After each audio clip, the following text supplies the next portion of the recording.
This is It Was a Thing on TV. Spoiler number one is Dr. Lee frowns.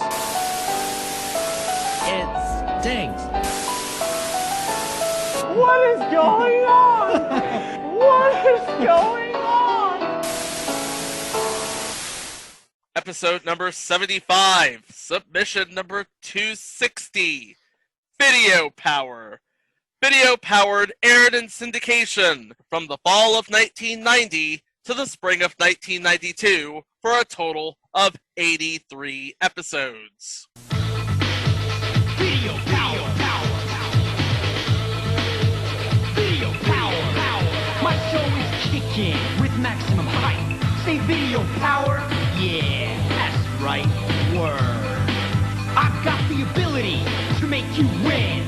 You want the edge? I'll push the power surge. Let her rip. Feel the power. Power. Feel the power. Feel power. Feel the power.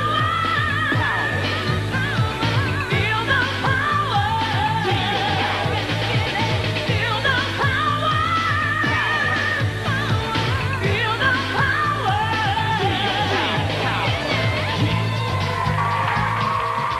Well, guys, I got a question. How does a syndicated show go from a cartoon to a game show?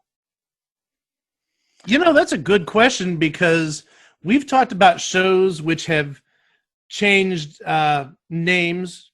See Second Chance and Boys Will Be Boys. And also we've seen shows that have changed their setting somewhat.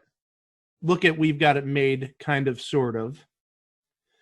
But I don't think we've run into a show that literally changed genres.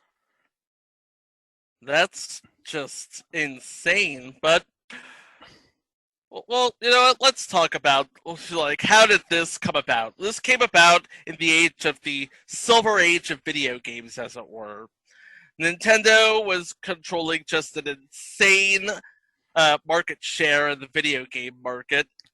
And of course, they've just released the Game Boy, Super Mario Bros. 3, and I think they were a year or two away from releasing the big nuclear bomb in the video game world that is the Super Nintendo. Yeah, that would have been like 92 or so, yeah. 91. And in addition to all of this, you have the Genesis, or the Mega Drive for our UK listeners, and the TurboGrafx 16, or the PC Engine for our Japanese listeners. Which I don't think anybody had. I swear to God. I know a few people who had them, but they were very few and far in between. I think the most people started playing TurboGrafx 16 was when Nintendo put it on the Virtual Console, like in 2007. Yeah. That was right. That was realistically most people's first experience with the TurboGrafx. That was my personal first experience with the TurboGrafx. Same here. That was my first with Blanc's Adventure. Mm-hmm. So yeah, Silver Age in video games. So how are people going to capitalize off of this Silver Age in video games? Enter Alan J. Bobot and Haim Saban. Wait, that Haim Saban? That Haim Saban. Look at my background. That Haim Saban.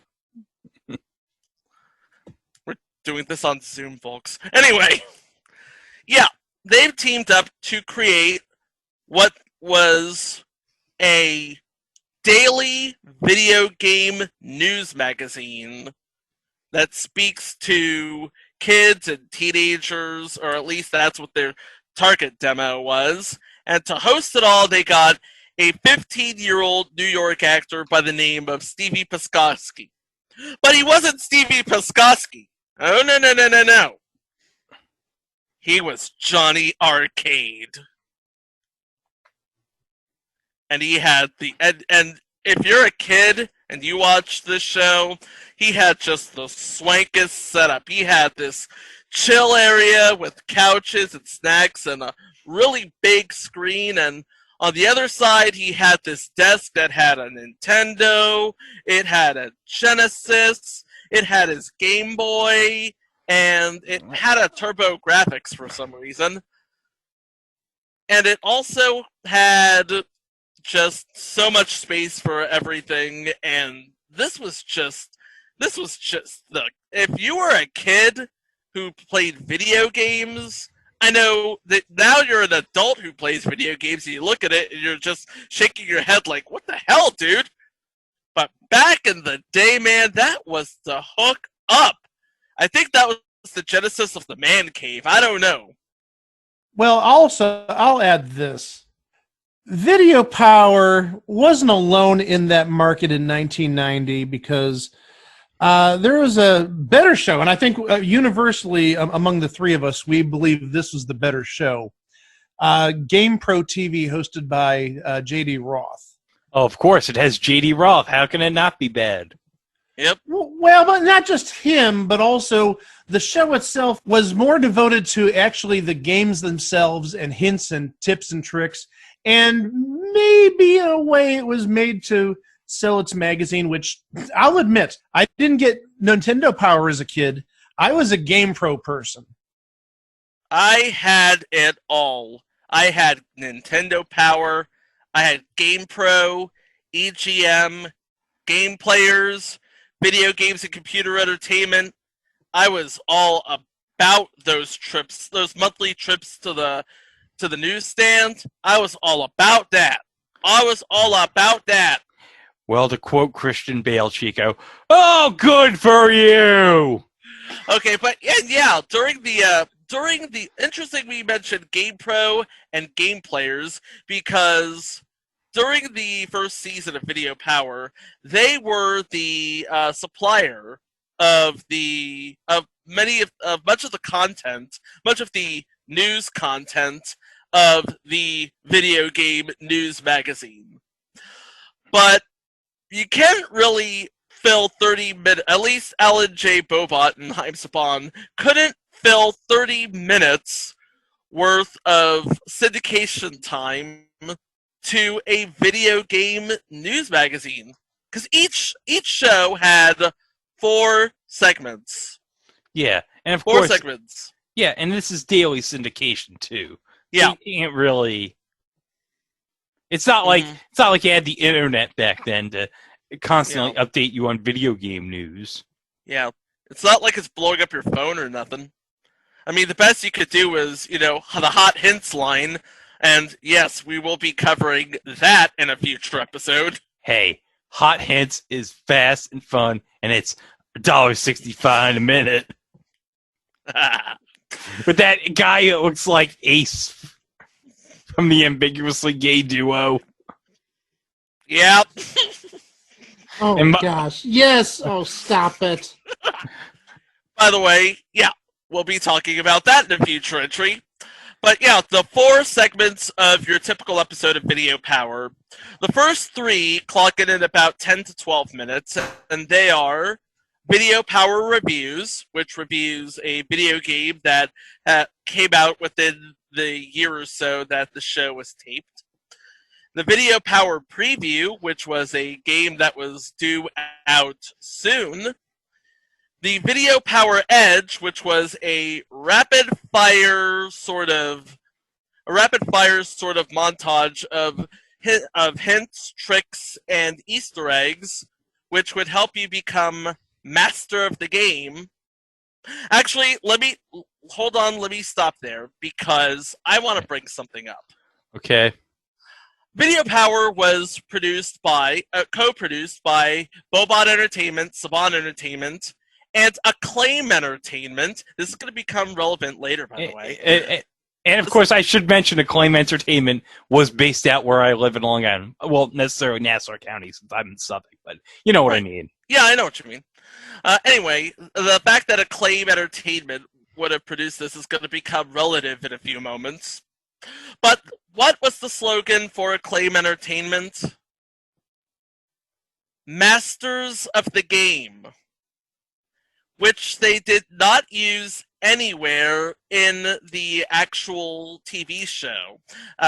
It's a wasted opportunity to market there. What can I say? Yeah. Come on, Acclaim. But now, come on, Acclaim did more than enough subtle marketing in the same way that cartoons back in the 80s sold action figures, like Transformers and GoBots and Mask, future installment Mask, the cartoon series back in 85. But yeah, I mean, it's sort of serving the same purpose as cartoons to pitch their products. Mm-hmm. Oh, mommy, I saw this on Video Power. I want it.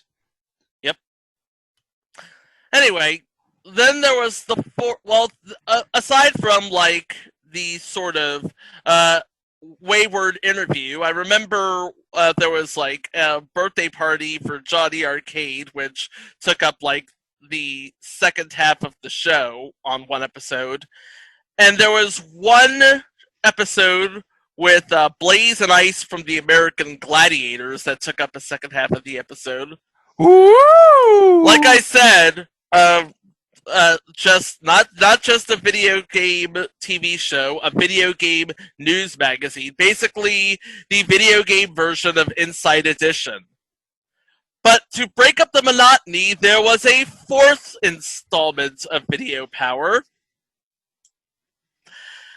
and it was in the middle of the show to fill about another 10 to 12 minutes. This served as sort of the comic book interlude of the video game news magazine. The Power Team. Oh, no. Mike is already gone. I'm almost broken. He's completely checked out of this segment, folks. Yeah. I mentioned to Greg and Chico before the episode, I told them I watched this a couple of days ago to prepare for the show. And in the cartoon segment, I did not last more than 10 seconds. I lasted longer watching Manimal. I lasted longer watching almost anything. I think everything else that we've covered. 10 seconds, it broke me. I threw my hands up in the air and said, nope, screw this. I'm going to rely on Greg and Chico. This is horrible. Hey, Mike, at least you lasted longer watching Video Power than I did watching Whitney. Oh. Uh-huh. But that's another episode. Hopefully not till much later. So anyhow, about our Power Team. Yeah, the Power Team was made up of an animated version of Johnny Arcade, acting as the major domo to 5 video game characters from video games that were licensed and published by Acclaim. Not necessarily. Huh? Not Huh? necessarily. Acclaim? Huh? Thank you, Tom Poston. I told you that was going to be relevant. But yeah, they were not developed by Acclaim. They were only published by Acclaim. Yes, that's the common theme. It's like Defenders of the Earth, future installments, only using characters created by King Features Syndicate. Only they're using characters published by Acclaim. Those characters are the field leader, Max Force from Narc, which was an arcade game by Williams, ported to the NES by Rare. Winners don't do drugs. Winners don't do drugs. It's 1990, bitches. R.I.P. William Sessoms. Mm-hmm. And then you have Koros. It didn't look like the character in the game. He looked more like Bobbio, because that was the guy on the box. Yeah, they couldn't afford the licensing rights for Fabio. So, yeah. I always wish there was like an episode where the guy from Wizards and Warriors gets on a roller coaster and gets his nose hit by a goose. True story! Oh, no. Yeah, Wizards and Warriors, that was originally developed by Rare. Tyrone from Arch Rivals, which was originally developed, as you know, by Midway. Yep, and the predecessor to NBA Jam. Mm-hmm. And probably the best game out of these 5 games, to be totally honest. Oh, definitely. Which isn't saying much. Oh, But yeah. Arch Rivals, at least you have that referee who kind of looks like Larry Bud Melman. Yes. And then there was the sort of the comic relief of the group, Quirk the Chilled Tomato, From the Game Boy game of the same name. which was actually a Japanese game called Puzzle Boy, developed by Atlas. And I liked Quark better when it was called Boxel for the Game Boy. I don't know what Boxel is. It's very much like Quark. We'll cover it on our spin-off podcast. It was a thing at the home arcade. Yeah, and for the record, Boxel and Quirk, 2 different games. One was by Atlas, the other was by IREM. One was good. One was good. The other was called Quirk. Hey, my bad. It was not. It was not on. It was not by IREM. It was by FCI. It was by Fuji. Hey, none of those games are better than Cat Rap. Cat Rap is the best. That one's a good one. I'll give you credit. I like there. Cat Rap. Yes. My mom Cat Rap. my mom got that for me as a blind buy like one Christmas, and that's like one of my favorite Game Boy games ever. Cat Trap is awesome. It and is. Okay. and the 5th member of the power team, and the 6th member of the power team was their mode of transportation, Bigfoot. Bigfoot? From Bigfoot. Oh my god. Acclaim must have been really wanting to shill out the money just to get Bigfoot for this cartoon. Oh yeah. And that's probably or why maybe they got the license when they developed the video game. You never know. Maybe. Well, that's probably why Acclaim's out of business now. Oh boy. Actually, Bigfoot was developed by Beam Software. I believe that's out of business too. Oh yeah, Beam Software. Didn't they publish that terrible Back to the Future NES game for LJN? Yes, they did.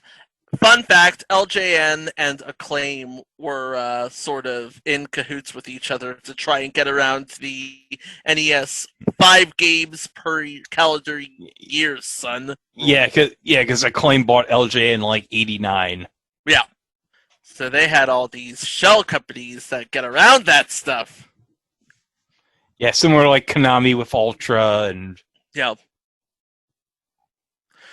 So, in so much of the spirit of another show that aired in that time frame, Captain and the Game Master, you had let's talk about Captain and the Game Master because the main story of that game was a real person is pulled into the world of video games. Yes. The power team is video game characters pulled into the real world.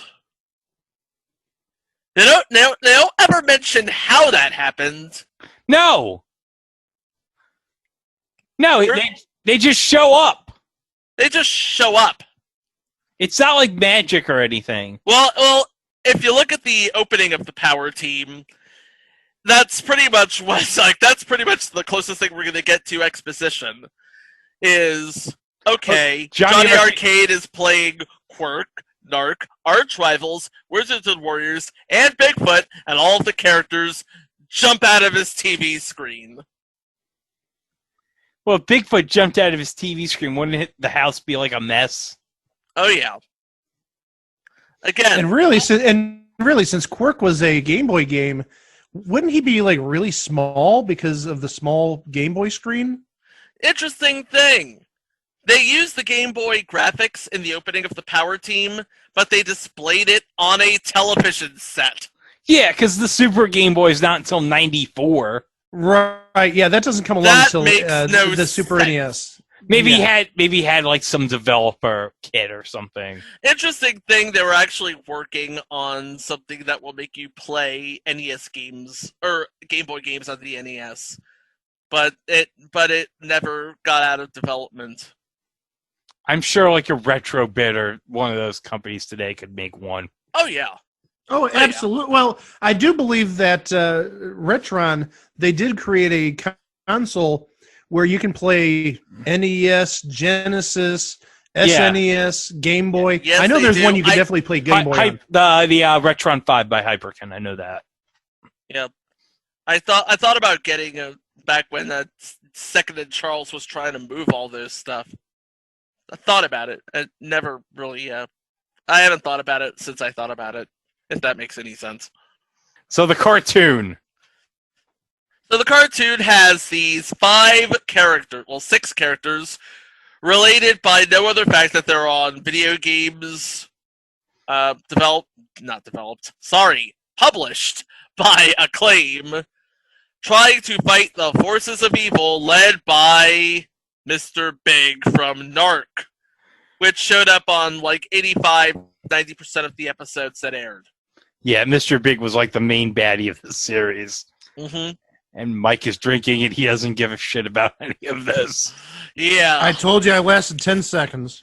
There you go. And the thing of it, and the crux of Mr. Big's plans was he was going to, just specialize in all this sort of crime, and if the power team got in his way, he holds up 5 game cartridges, supposedly gates to send the power team back to their respective video games, which he never uses. What the hell? Yeah, what a terrible villain this Mr. Big is. It's like, I'm gonna send you back to your game world, but he never does. See, the problem is they're all from Acclaim games. That's why. Yep. Yeah, send them back to the video game dimension. You lose the cartoon. Oh, but that's coming up. Yeah. Other people from the respective power teams' video games show up as well. For example, Malkill, who is in the Wizards and Warriors franchise, he shows up, and the episodes where Malkill shows up usually center around Kuros trying to find the elementals from wherever that will sort of destroy Malkill in whatever form he's taking in that particular episode. And Mike is still drinking. Okay. It's not alcohol, unfortunately. Okay. That'll be later. That's yeah. And then there's some other sort of what were there? Other sort of characters aside from Mr. Big and his goons and Malkill. We also have Rowdy Roddy Radish, which would be Quirk's enemy. Oh wow, real original Rowdy Roddy Radish. Yeah. They couldn't Did he wear a kilt? Yeah. They couldn't even get Roddy Piper to voice this. No, they could not. And they also had Burnt Rubber, which was sort of an evil android paralogue to Bigfoot. And I'm sure there was an arch rival to Tyrone that showed up once, but I can't find him. It would have been really hilarious if they got the referee who looked like Larry Bud Melman to show up in Video Power, and he was voiced by Larry Bud Melman. Missed opportunity there at Acclaim and Saban. Yep. And again, this is from Truth by Consensus Wikipedia. One time, Malkill transported the team members to the Gothic land of Sindarin, Kuros' native land. The team learned to work without Johnny's leadership and survived in the medieval realm. While Kuros was glad to be home, he explained that he must return to the real world, as the goal of the power team was to keep villains like Malkill and Mr. Big from ever invading and allow each team member to return to their worlds in peace, thus explaining the rationale of the series.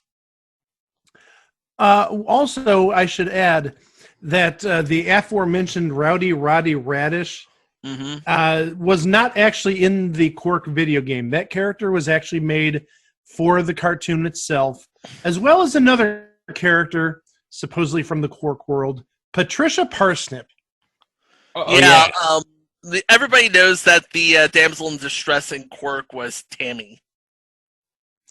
Plus, also in Quark, there were no real enemies in the game because Quark was a puzzle game you played solo. So Rowdy Roddy Radish and Patricia Parsnip were not part of the Quark video game canon. Nope. There's a Quark video game canon. I just made it. It's Quark. That's it. That's the list. But yeah, there were 26 episodes of the Power Team made to run over 33 episodes of Season 1 of Video Power,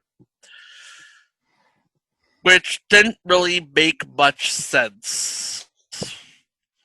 I mean, if you have like so many episodes, and this is a part of your show, you're going to want as many episodes as you can. But again, this is Video Power we're talking about. Now, at the end of the first season, the Power Team was spun off into their own series, independent of Video Power. And 2 episodes would fill half an hour, so you'd have 13 weekly episodes. But what happens to the mothership? Well, 3 things happened during the time Video Power aired. 1, the Wizard.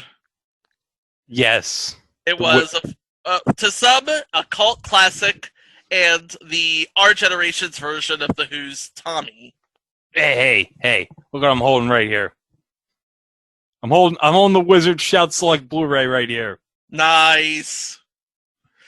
Craig has a copy of The Wizard On Blu-ray. On Blu-ray. From Shout Factory. A 100-minute commercial for Super Mario Brothers 3. Exactly. That's what it was. Exactly. And the thing is, Super Mario Brothers 3 hadn't been released in the U.S. at that time, so it was just a giant mind game.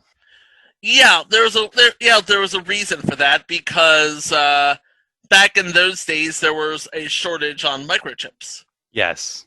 Yes, there was. And of course, we can't forget the Wizard starred Fred Savage, and of course, playing Little Jimmy was Luke Edwards, who would later go on to be in the classic 1994 movie Little Big League, which we'll cover on It Was a Thing at the Movies, and playing his mom was the future mother of Mets first round draft pick this year, Pete Crow Armstrong. I just wanted to mention that.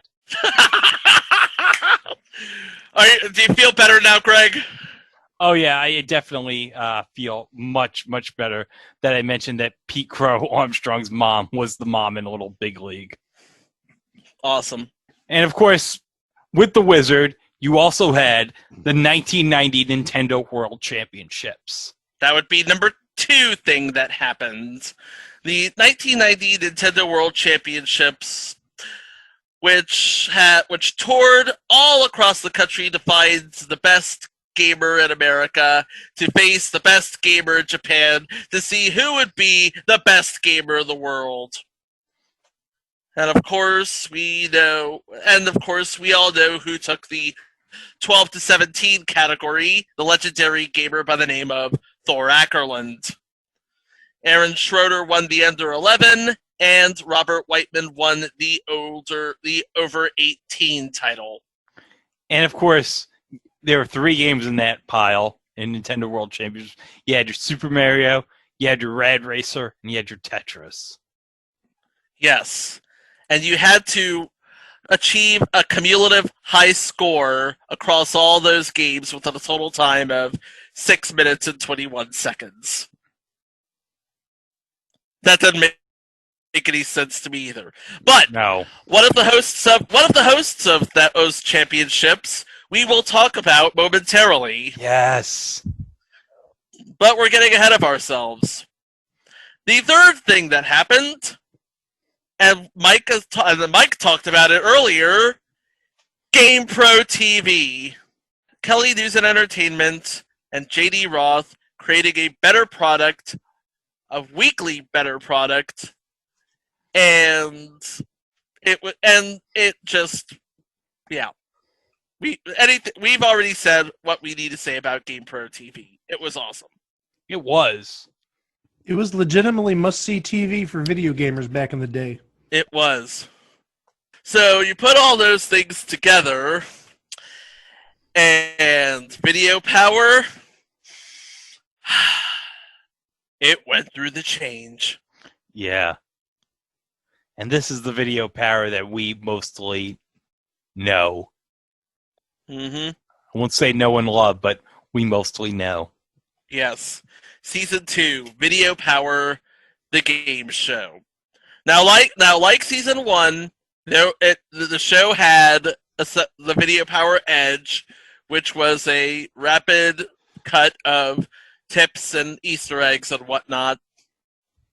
But then you had one of the hosts of the Nintendo World Championships, Terry Lee Torek, Yes. putting Johnny on the spot with 4 people trying to pepper him with video game trivia.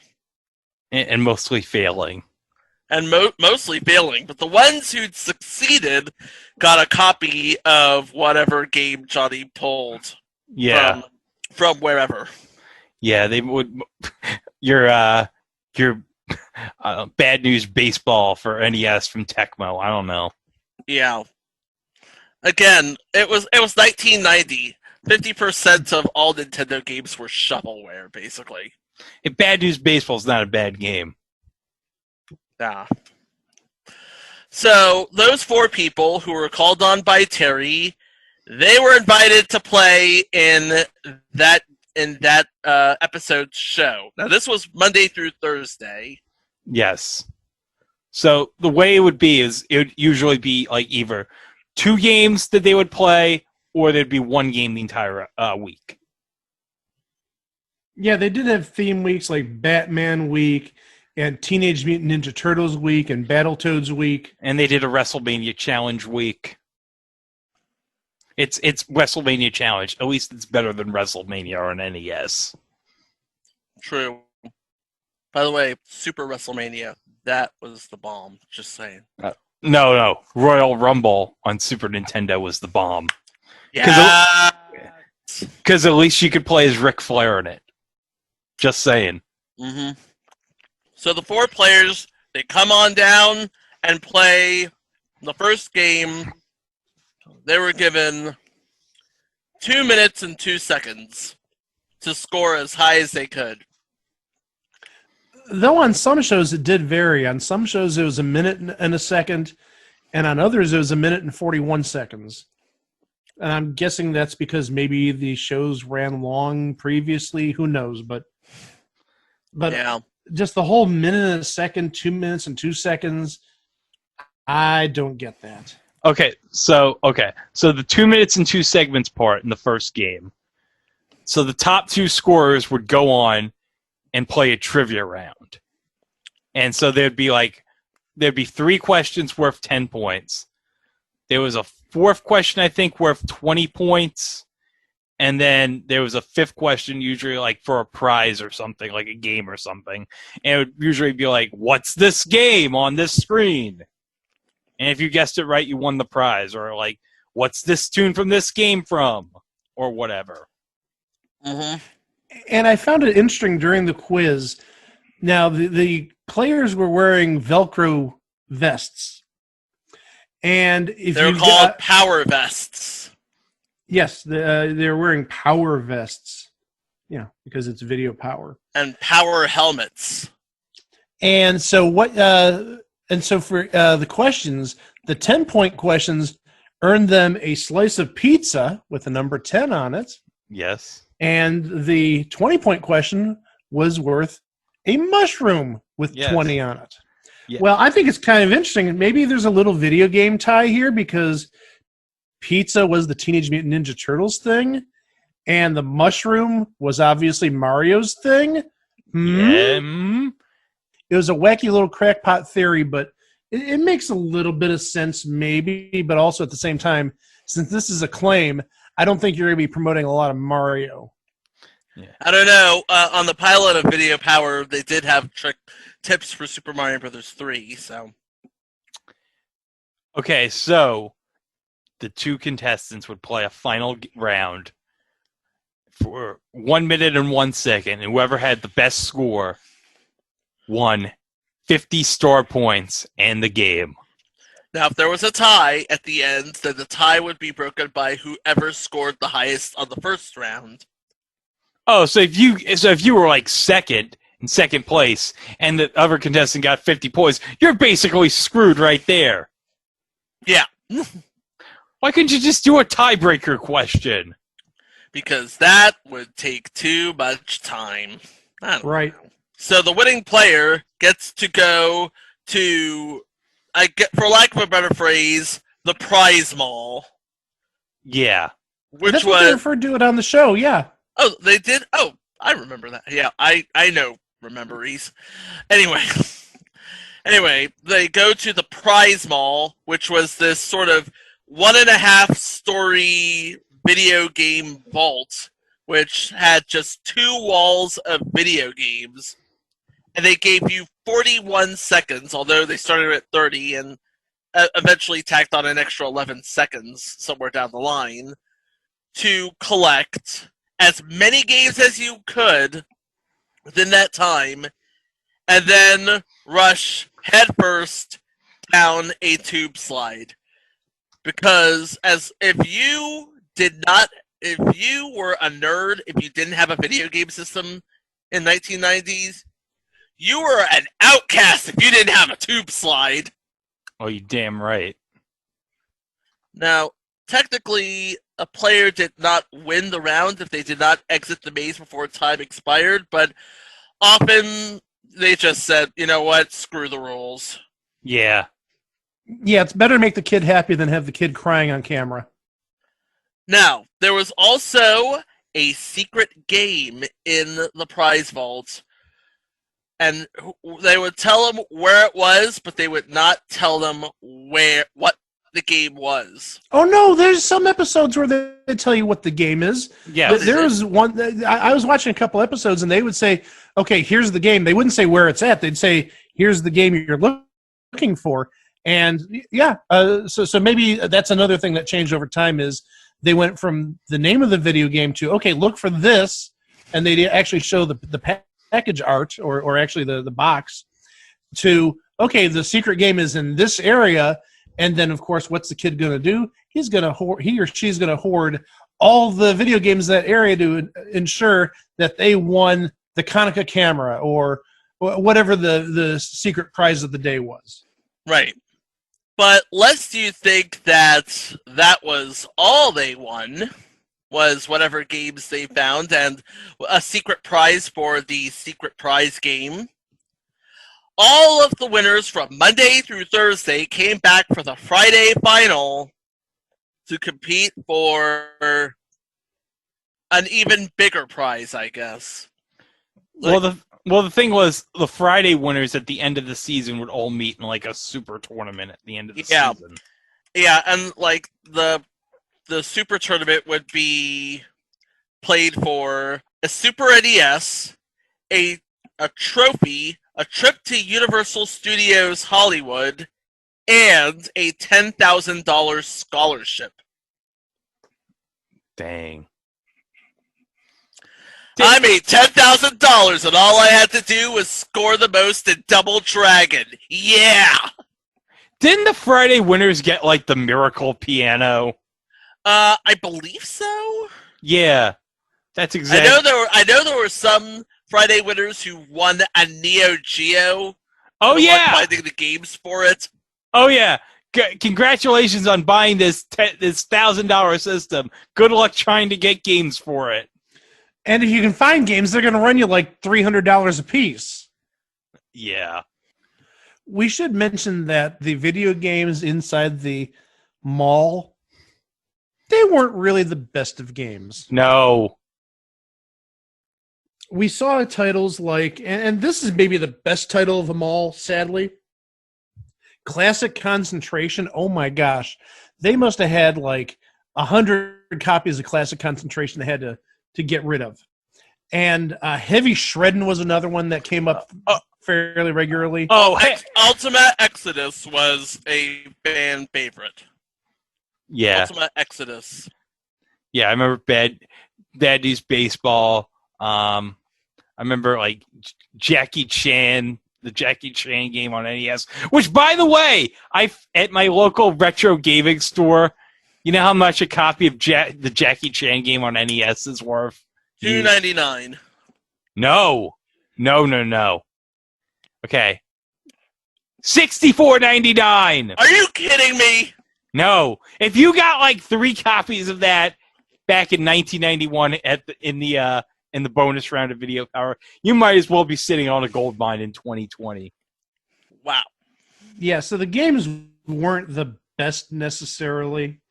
You didn't see any sort of video games like Super Mario 3 or really popular video games. I mean, you didn't really see anything in the Nintendo family of video games. It was primarily, like I said, like Acclaim and Tecmo. other like third parties that just the games like totally sucked. Yeah, it was like your Tecmos, your Game Techs. But Tecmo Bowl was very popular back in the day. That was not a bad game. Oh no, I'm not saying that at all. But yeah, I mean, some of the Game Tech games were not the best. Hey, Double Dare. Mm-hmm. And interestingly enough, Season 2 lasted for 50 episodes, which is, 17 more than Season 1? Yeah, but it's only still 10 weeks of fresh material. Yeah. So, And man, Heavy Shredding. Man, I didn't even know the existence of that until that show. I didn't know I physically blocked that from my memory until I had to look at it for this show. And I had no idea that like that's an extremely common game on the NES. Well, Chico, you better unblock it from your mind because it's time for eBay Prices Right! Oh no. Oh, yes!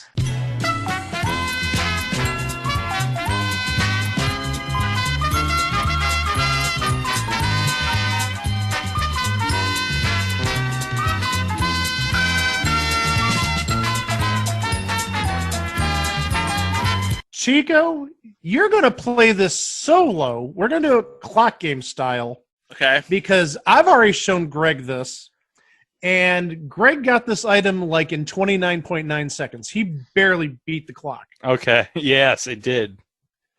So what's up for bids today? This sold about 2 weeks ago on eBay. It is a factory sealed copy of Heavy Shredding, and it has been graded. It's in a plastic box, graded an 8.0/B+ in terms of quality, in terms of, almost like a baseball card, are there creases or how's the corners and stuff like that? Okay. Yeah. So we're going to do this clock game style. I'm going to give you 30 seconds, and I want you to get the price of this on the nose. Ready? All right. Question. Is this in whole dollars or dollars? I'm trying to determine how mean I want to be. Well, I think that answers the question. I could have just said dollars and cents, but it's whole dollars, which is going to make your life a lot easier, I think. But regardless. Okay. So I'll give you that. Whole dollars. Okay? Okay. All right. On your mark, get set, go. $50. Higher. $75. Higher. $150. Higher. $250. Higher. $500. Lower. $400. Lower. $300. Higher. $350. Higher. $360. Higher. $370. Higher. $380. Oh, he got it with 3 seconds left. He beat Greg by a hair. Beat Greg! 25. I beat Greg! 25.84. $380 for a factory sealed graded copy of Heavy Shredding. And I don't remember what Greg said, but it's essentially, who the hell would pay that type of money for that video game, even in that condition?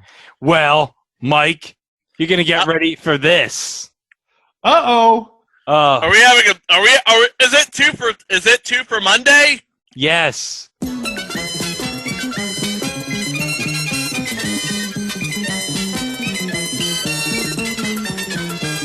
Here we go. You guys are bidding on a Nintendo NES lot of 5 boxed NES games. And they include Heavy Shreddin', Vegas Dream, Pipe Dream, The Bugs Bunny Crazy Castle, the Angry Video Game Nerd's favorite, and Anticipation. So you were bidding on the buy it now price. Okay, now you said these are with box. Are they sealed or have they been opened? Let me look. It looks like they have been opened. Some of these games are sealed, I think, but a few of these are opened. Okay. So I will start the bidding with Mike. Okay.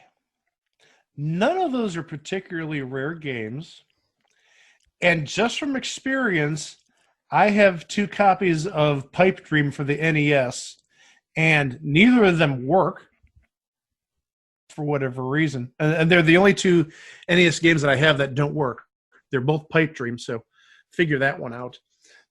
I still think people would bid, I'll say, oh gosh, if they're still sealed, they might have a little more value. I'll say $49. Chico, your bid. My bid for that lot, I'm going to go 60. The buy it now price for the Nintendo NES lot of 5 games of Anticipation, Heavy Shreddin', Pipe Dream, Bugs Bunny Crazy Castle, and Anticipation. Guys, get ready for this price. Oh no, this is going to be bad. $140! Chico wins! Yes! No! Who's Yes! going to pay that much money just to play Anticipation, I ask you? And guess what? Also, no interest if paid in full in 6 months on $99 plus. Oh, no, well, You said a mouthful, Greg. Yeah, And in 6 months you'll have no interest playing these video games. And you get a 1-year protection plan on these games from Square Trade for $14.99 if you want. Okay, now that you say that, I have my box of NES stuff right here next to me. I mentioned I have a couple of these games. I want to see what I paid for them because some of these still have the original sticker on them. Oh, wow. That's amazing. Okay, hold on a second. Okay, Pipe Dream, $5.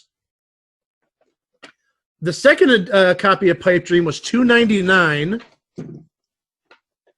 and we said Anticipation. Anticipation. Okay, It's a board game. It's a game show. Okay, Anticipation doesn't have the price tag on it, but still, as I mentioned, 2 copies of Pipe Dream, $5 and $3. Neither of them work. So I wouldn't spend a friggin' penny on Pipe Dream, given I've had 2 that don't even work. Did you see what I did with Anticipation? Yes, I did. Yes, I saw. Did that come with the bottle of ketchup there, Greg? Hey, I like mine with a twist. Jeez. So Anticipation. So it's like Anticipation. That's another one it was a thing on the NES. It was still better than Win, Lose, or Draw on the NES. But guys, that's hard. But guys, you're probably wondering, probably thinking to yourself, whatever became of young Johnny Arcade? Well, guys, he grew up one day to become Pat the NES Punk, and now you know the rest of the story. Oh boy. Seriously, though, I believe Stevie Piskoski is still working to this day. Remember, he was only 16, 17 when he was hosting Video Power. Yes. So he'd be like, what, 47 now? Yeah. Oh, no, he'd be younger than that. If he was 15 in 1990, he'd be my age, 45. Yep. In fact, if you watch Agents of S.H.I.E.L.D. in 2017, he was a lead SBR agent. And if you are a fan of For Life, he was on 2 episodes during the show's first season. Hey, it's For Life. It's not NWO For Life. We talked about Stevie Paskowski and Terry Lee Torak as the kind of sort of co-hosts for the second season of Video Power. Yes. There's one name we forgot. Oh, yeah. I know who you're talking about. The music, right? The band leader, Steve Tracassi. Who you might better know from Remote Control. And if you listen to the sound effects, the piano sound effects he does on his keyboard, it sounds like it was lifted directly from Remote Control. Oh, as soon as I heard it, without even looking at the credits or without even looking at the video, I'm like, holy crap. That is Steve Tracassi from Remote Control. There's nobody who does that. It sounds like him. So there's an added little perk with season 2. They did get a good musician, a good house band kind of, sort of. Oh, yes. Well, before we go, again, doing the occasional research that we do on the show, I came across somebody's kind of sort of blog entry about his experiences on Video Power back in the second season, obviously the game show part. And oh boy, this is a read. I think I'm gonna have to include this like in the informational part of the podcast, because this really is very interesting. So back in summer of 1991, the writer of this saw an ad for the tryouts for a video game TV show, which ended up being Video Power. And he just thought it would be the coolest thing to be on Video Power. And his thinking was, if he won big prizes in video games on a TV show, he'd be like the coolest person in the world. He'd be the most popular person in school because, again, remember, having an NES or having video games back in 1990, it held some serious leverage. Oh, yeah. I could attest to this. Yes, it was not unlike having an Atari back in the early 80s. If you had one of those systems, you're everybody's friend. If you had the newest system, you're everybody's friend and everybody's mother's friend. They loved you if you had the newest thing.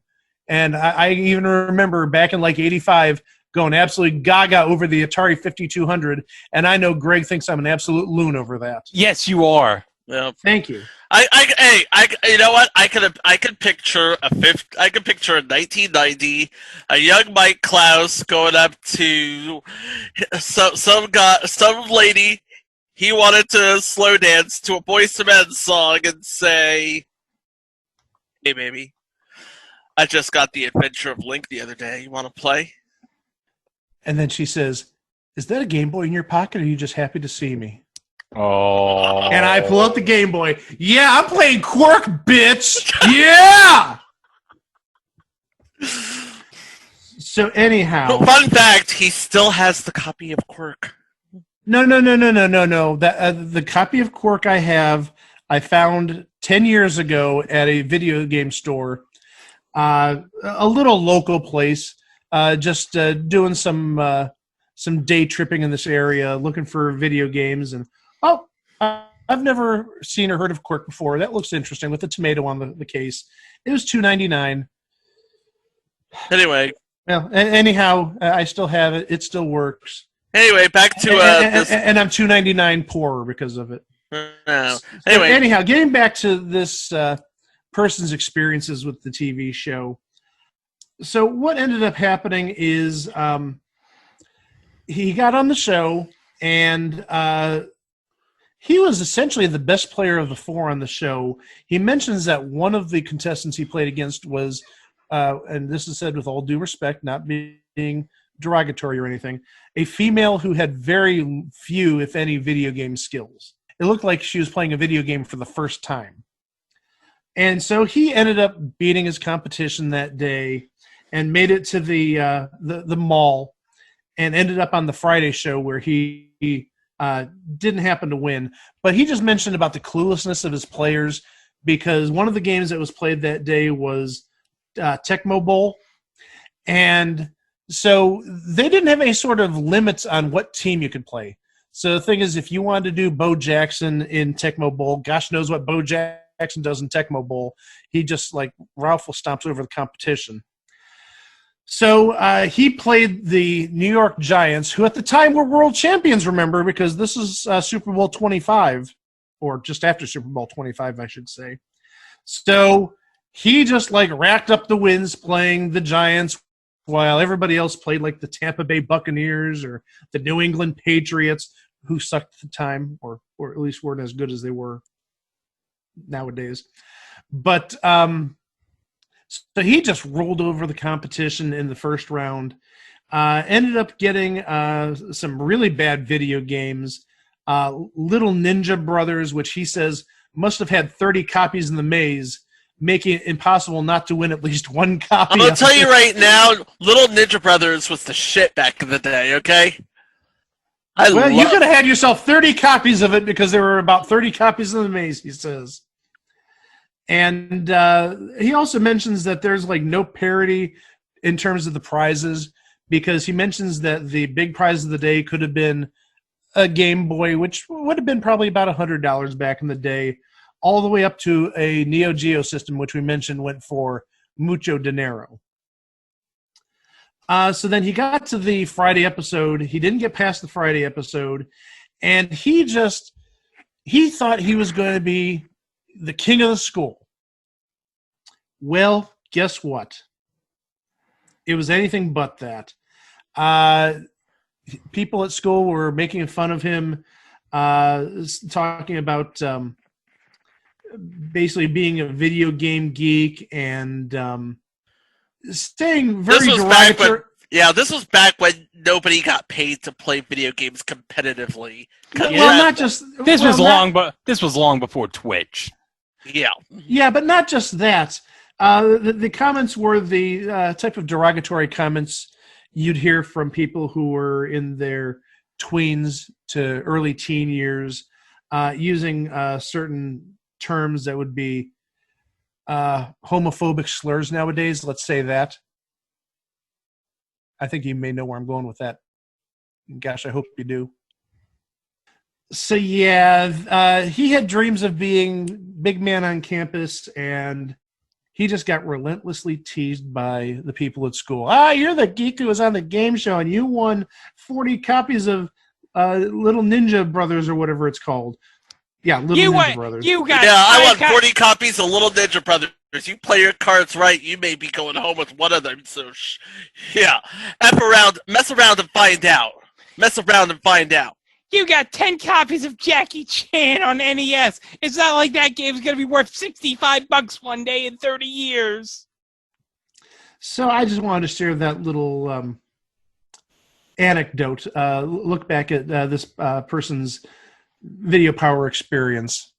Now I think we can give the show a proper close, Chico. Yeah.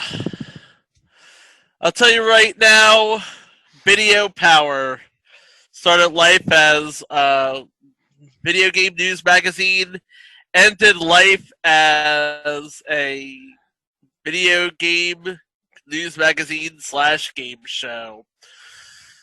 What can I say except it was not a thing on TV? It was two things on TV. Well, before we hit the tube slide and have Terry Lee Torick tell us what we've won, we'd like to remind you to visit our website, and it was athingontv.com. There you'll find more about the show, more about us, access to all of our previous episodes, and our social link feeds at, Tumblr, Instagram, Facebook, Jack Dorsey's Hate Box. And the Discord.